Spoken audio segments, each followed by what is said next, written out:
The most important season of your life. Don't waste it. The most important season of your life. Don't waste it. You are not in this season by accident.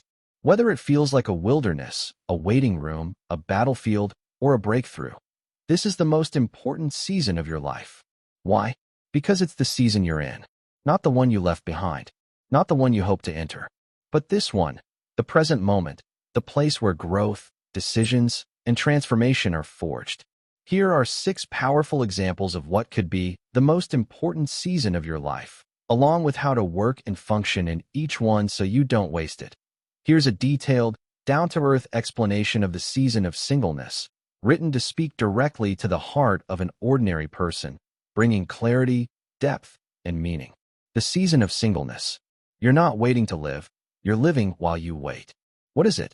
The season of singleness is the time in your life when you're not in a romantic relationship or marriage. For some, it's short. For others, it lasts longer than expected. But either way, it is a valuable and sacred time, not a punishment, not a delay, and definitely not a curse. It's a season of preparation, growth, freedom, and deep connection with yourself and with God. Why it matters? Most people treat singleness like a holding pattern, just waiting to be chosen, to find the one, or to finally start their real life. But here's the truth. This is not a season to escape. It's a season to embrace. Because what you do while you're single shapes who you become when you're not. You don't become whole in marriage. You bring your wholeness into marriage. And if you don't find purpose, joy, and identity now, you won't magically find it in someone else. What this season is for. 1. Building identity. You discover who you are without needing someone else to tell you. You stop being defined by your relationship status and start being grounded in your God-given identity. Who are you when no one is clapping? Who are you when you're alone with your thoughts? In this season, you learn how to love yourself rightly and see yourself the way God sees you. Complete, valuable, loved. 2. Cultivating purpose. You have time, energy, and freedom to pursue your calling. You can start a business, study, travel, serve, create, without having to check in with anyone else's timeline. This is the season to build your life, not just wait for someone to join it. 3. Healing and preparation. Past wounds, insecurity, patterns. This is the time to heal, confront your inner world, and let God refine you. Don't bring old baggage into a new blessing. Use this time to become the kind of person you would want to be with. 4. Developing disciplines. Marriage and relationships require maturity, self-control, and sacrifice. This season is a training ground, learning how to manage your emotions, your money, your habits, and your time. If you don't learn to lead yourself now, how will you lead a household later? 5. Deepening spiritual life. More than anything, this is the time to build a deep relationship with God, not out of loneliness, but out of longing. Learn to walk with Him daily. Listen to His voice. Let Him fill the voids that no person ever could. If you can't be content with God now, you won't be content with anyone else later. Don't waste this season. Don't rush it. Speeding through singleness can lead to settling for less. Don't numb it with distractions, hookups, or false comforts. Don't resent it. It's not punishment. It's a platform. You are not half a person waiting for another half. You are whole. This is your life. Don't put it on pause. A final word. Singleness is not about finding the right person. It's about becoming the right person. It's the soil where God plants seeds that will one day bear fruit in every area of your life, including love. So plant well, water deeply, grow strong. He who is faithful in little will be faithful in much. Luke 16 verse 10. And when the right time comes, you'll be ready, not desperate. Here's a clear and heartfelt explanation of the season of waiting, written in a way that any ordinary person can understand, feel, and grow from. The season of waiting. Just because nothing seems to be happening doesn't mean nothing is happening. What is the season of waiting? The season of waiting is when you're ready for something, but it hasn't arrived yet. You're waiting for a job, waiting for healing, waiting for a relationship, waiting for clarity, direction, or breakthrough, waiting for a prayer to be answered. You feel like you're standing still, watching others move forward, and you wonder, God, when is it my turn? Why it feels so hard? Waiting can feel like silence. It can feel like being forgotten. It can feel like everything in your life is paused except time. And in a world that moves fast, where everyone posts their wins and highlights. Waiting feels like you're falling behind. But here's the truth. Waiting is not wasted. God is working while you're waiting. What God does in the waiting. Waiting isn't just a gap between two events. It's a sacred season where God shapes your character more than your circumstances. Here's what this season is really about. 1. God is building patience and trust. Anyone can trust when things are going well. But real faith is built in uncertainty. Will you trust Him when you can't trace Him? Will you keep showing up even when nothing seems to change? This kind of trust produces strength, depth, and endurance, not the shallow kind of faith that disappears when things don't go your way. 2. God is preparing you for what you asked for. Sometimes you're not waiting for the blessing. The blessing is waiting for you to be ready. Imagine if you gave a child the keys to a car before they learned to drive. It would be a disaster. In the same way, God protects you by not rushing the promise. In the waiting, He's teaching you how to handle responsibility, how to walk with humility, how to stay grounded when the door finally opens. 3. God is shifting things behind the scenes. Just because you can't see it doesn't mean it's not happening. God is aligning people, places, and timing in ways you may not understand now. He might be closing doors that would have destroyed you, softening hearts that will open to you, moving things into place so the blessing is sustainable, not short-lived. You're not being delayed. You're being developed. 4. God is drawing you closer. Waiting creates a space where you learn to lean on God, not the outcome. You stop praying for things and start praying just to be with Him. You stop chasing answers and start desiring His presence. This is where intimacy grows, where worship deepens, where you realize that God is not just the giver of the gift, He is the gift. How to wait well. So what do you do in this season? Here's how to function. White heavy check mark. Stay faithful in the small things. Keep showing up. Keep serving. Keep giving. Keep praying. Be excellent where you are, even if it's not where you want to be yet. White heavy check mark. Guard your heart against bitterness. Don't let delay turn into discouragement. Protect your joy. Celebrate others. Trust His timing. White heavy check mark. Use the time to grow. Read. Learn. Heal. Prepare. You may not be where you want to be, but that doesn't mean you can't become who you're meant to be. A final word. Sometimes the wait is the answer, because what you become in the waiting is more important than what you're waiting for. Here's a heartfelt and clear explanation of the season of pain, written for an ordinary person in a way that brings depth, meaning, and healing. The season of pain. It hurts now, but it's not the end. Something is being formed in the fire. What is the season of pain? The season of pain is when life hits hard. You lost someone you loved. You faced betrayal, rejection, or heartbreak. You're dealing with sickness, depression, or anxiety. Things fell apart. Your plans, your finances, your peace. You don't smile like you used to. You wake up with heaviness. You wonder, why me, or where is God? This is the season where your heart aches, and the answers don't come quickly. Why pain feels so confusing? Pain makes you question everything. You wonder what you did wrong. You pray, but it feels like silence. You scroll through social media and wonder why everyone else seems okay while you're falling apart. But here's what you need to know. Pain is not always punishment. Sometimes it's preparation. What God does in the pain. As hard as it is to hear, pain often becomes the deepest place of growth if you let it. It breaks down what's fake and strengthens what's real. 1. Pain exposes what's hidden. You learn a lot about yourself when you're hurting. What you truly believe.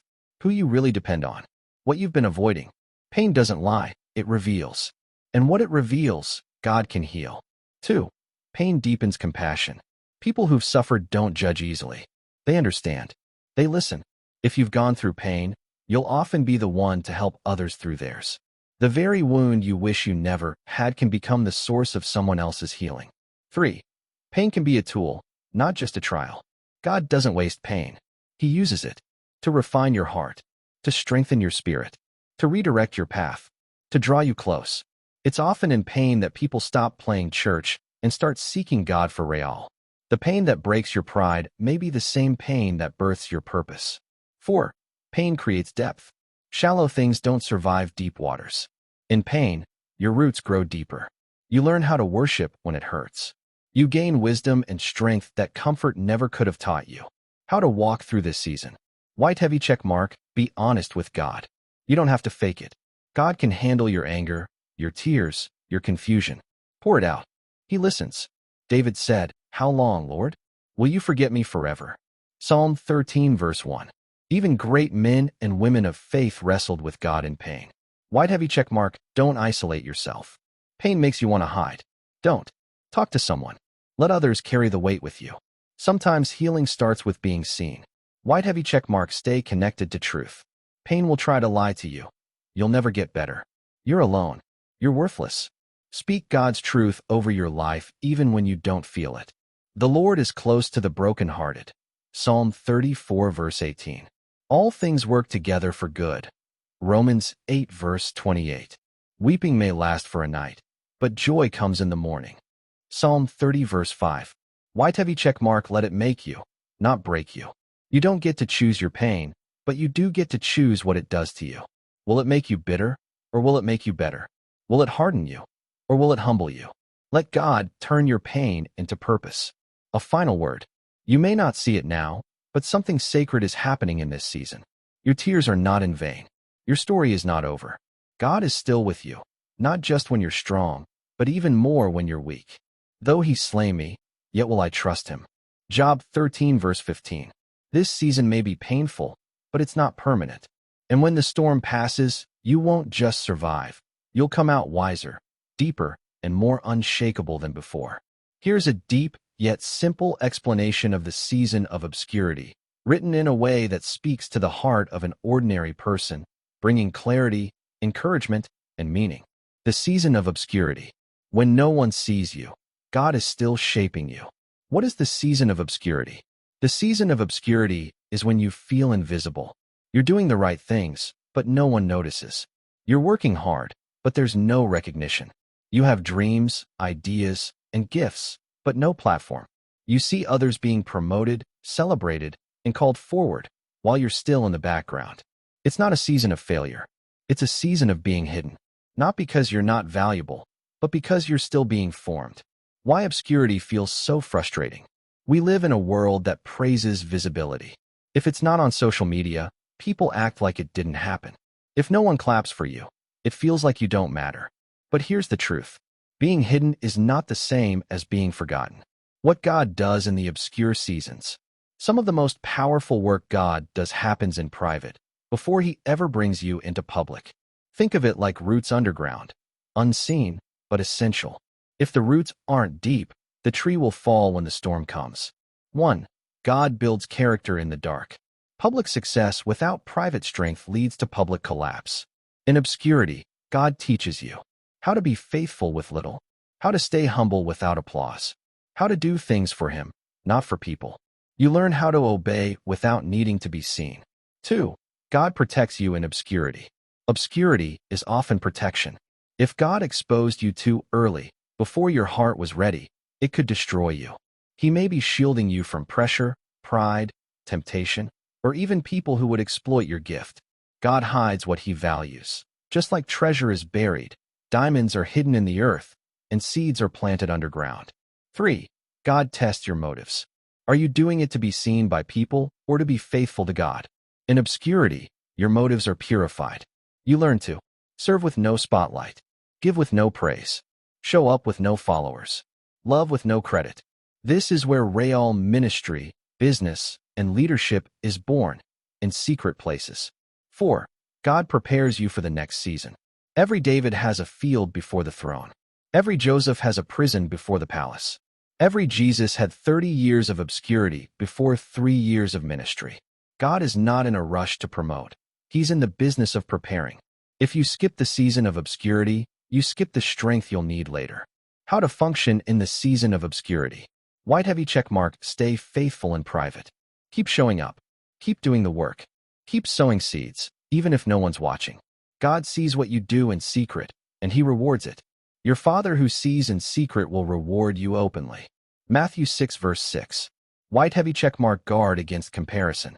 Someone else's spotlight does not mean your value is less. Their timing isn't your timing.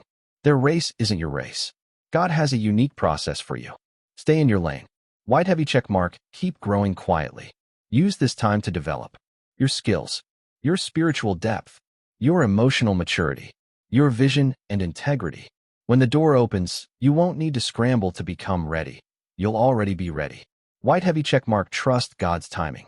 He knows when to bring you forward, and He knows why you're still in hiding. You're not being ignored. You're being rooted. A final word. The spotlight doesn't validate your worth. Being seen doesn't make you valuable. You were valuable before the world ever looked your way. God often hides His greatest works until the time is right. Don't waste this season wishing it away. Lean in. Dig deep. Build strong. Because when your time comes, and it will, you'll rise with depth, not just shine with surface. Humble yourselves under the mighty hand of God, and in due time, He will exalt you. 1 Peter 5 verse 6. Here's a down-to-earth and powerful explanation of the season of transition, written to bring meaning, clarity, and hope to an ordinary person going through change. The season of transition. You're not where you used to be, but not yet where you're going. Welcome to the in-between. What is the season of transition? The season of transition is when everything starts shifting. You left something, but haven't arrived at the new thing yet. You know you've outgrown the old, a job, a place, a mindset, a relationship, but you're still unsure about what's next. You feel the tension. Something is ending, and something is about to begin. It's like walking through a hallway between two rooms. The door behind you is closing, but the door ahead hasn't opened yet. It can be confusing, uncomfortable, and even scary. Why transitions feel so unsettling? We crave stability. We want clarity. But in transition, things feel blurry. Your identity is shifting. Your routines get disrupted. Your emotions are all over the place. You may even question your purpose. You're in a middle place, not lost, but not fully grounded either. But here's the truth. The season of transition isn't meant to crush you. It's meant to grow you. What God does in the transition season. God often does His greatest work between seasons. It's where He repositions, renews, and redefines you. Let's break it down. 1. God uses transition to move you forward. Sometimes God lets things become uncomfortable so you won't stay stuck. He closes doors, shifts people, removes comfort zones, not to punish you, but to push you. You wouldn't leave the nest on your own, so He gently, or sometimes forcefully, nudges you out. Transition is proof that God is not finished with you. 2. God strips what you no longer need. In transition, things fall away. Old habits, wrong mindsets, dead relationships, false security. It feels like loss, but it's actually pruning. God is clearing space for the new growth. You can't carry old weight into a new season. 3. God redefines your identity. Sometimes transition makes you feel like you don't know who you are anymore, and that's okay. Because who you were won't survive where you're going. Just like the caterpillar has to leave the cocoon before becoming a butterfly, you're being reshaped into someone stronger, clearer, and more aligned with your purpose. 4. God teaches you to trust without full clarity. In the season of transition, you often don't have the full picture, just the next step. And that's on purpose. God isn't trying to confuse you. He's trying to teach you how to walk by faith, not by sight. Like Abraham, you're called to go to a land I will show you, not a land that's already mapped out. How to navigate the season of transition. White heavy checkmark. Don't rush the process. Transition takes time. Don't force outcomes or rush into the next thing just to escape discomfort. Let the change do its work. Be still and know that I am God. Psalm 46 verse 10. White heavy checkmark. Keep moving by faith. Even small steps matter. Pray, plan, prepare. Take the next right step, even if the whole staircase isn't visible. Your word is a lamp to my feet, a light to my path. Psalm 119 verse 105. White heavy checkmark. Let go of what's no longer serving you. You can't receive the new if your hands are still holding on to the old. Forgive, release, trust. White heavy checkmark. Stay close to God. Transition is where your relationship with God either grows deeper or drifts. Choose to draw closer. He's your anchor when everything else feels like it's shifting. A final word. The season of transition isn't punishment. It's a hallway to your next chapter. It's a holy invitation to level up, spiritually, emotionally, and purposefully. You may not have all the answers, but you have the guide. I'm doing a new thing. Do you not perceive it? Isaiah 43 verse 19. You're not stuck. You're being shifted. And what feels like a breakdown might just be your breakthrough. Here's a clear, down-to-earth explanation of the season of opportunity, written for an ordinary person to deeply understand its meaning, recognize it when it comes, and respond to it with faith and boldness. The season of opportunity. The door is open. What will you do with it? What is the season of opportunity? The season of opportunity is when God presents you with a window, a chance to grow, step out, create, or change something in your life. It could be a new job or promotion, a business idea or open door, a relationship worth building, a ministry calling, a chance to move, grow, or speak up. It's a moment where you feel something stirring inside you, and life is whispering, now is the time. But here's the thing. Opportunity is not always obvious. It often shows up wrapped in risk, responsibility, or discomfort. Why the season of opportunity matters. Opportunity doesn't wait forever. Doors don't stay open endlessly. And moments you ignore now might never come back in the same way. What you do in your season of opportunity can shape your entire future. How God uses opportunities. God often answers prayers by giving you opportunities, not just miracles. You ask God for a breakthrough, and He gives you an idea, a conversation, a connection, a moment of courage, a way to get started. But you must recognize it and respond to it. 1. Opportunities are often disguised. Opportunities usually don't look perfect. They come with pressure. They challenge your comfort. They require faith, not certainty. David's opportunity to become king looked like fighting Goliath, not sitting on a throne. Ruth's opportunity came through loss and working in a field. Esther's opportunity came through a crisis, not comfort. God-sized opportunities often look risky at first glance. 2. Opportunities require courage. You will never feel completely ready. You will doubt yourself. You'll wonder, what if I fail? Or what if it doesn't work? But here's the truth. The biggest blessings often come on the other side of fear. And God rarely calls you to something that keeps you comfortable. 3. Opportunities are a test of stewardship. When God gives you a door, how you handle it matters. To whom much is given, much is required. Luke 12 verse 48. Will you show up with excellence? Will you be consistent even when it's hard? Will you use your gift or bury it out of fear? 4.